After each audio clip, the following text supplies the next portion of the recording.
After crisscrossing the countryside preaching of forgiveness of sins, teaching, healing, and casting out demons, Jesus went to Jerusalem to fulfill his mission. He arrived there at the time of the Jewish festival of Passover.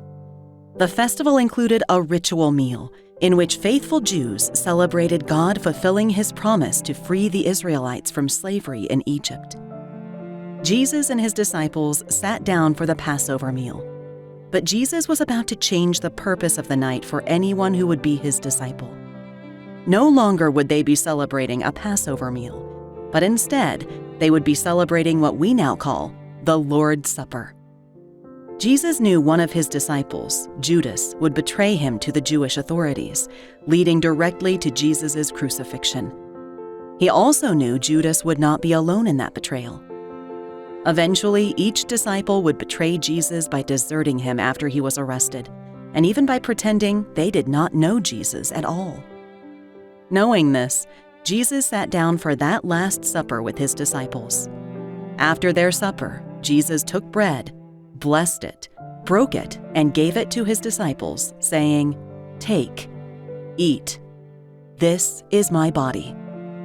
And he did the same thing with a cup of wine, this time saying, "This cup is the New Testament poured out for you for the forgiveness of sins." The words Jesus used in that moment are very important, and one word in particular changes this from a Passover meal to the Lord's Supper. That word is testament. A testament is a promise, like that which is found in a last will and testament. A last will and testament is something people write that determines what happens to their estate after they die.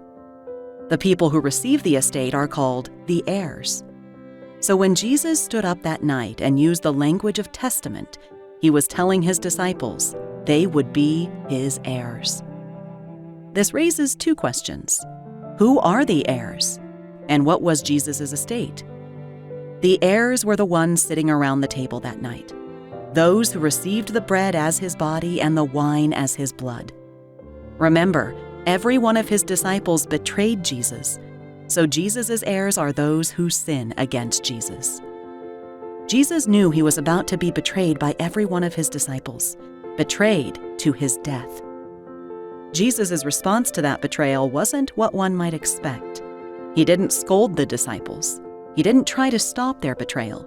Instead, he stood up at that meal and forgave them. He forgave them for the part they were about to play in his death. He handed them the greatest estate anyone could ever receive: forgiveness for sinning against Jesus.